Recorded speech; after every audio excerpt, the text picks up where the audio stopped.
how to log into Fetch.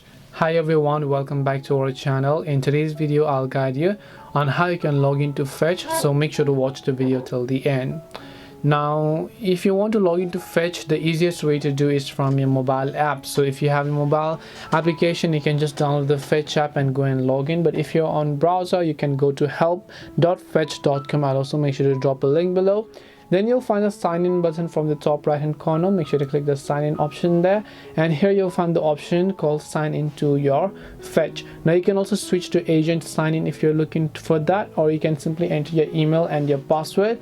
Once you've entered both your email address and your password, you can click the sign in option here, and once you click the sign in option, you'll be successfully signed in to your Fetch account.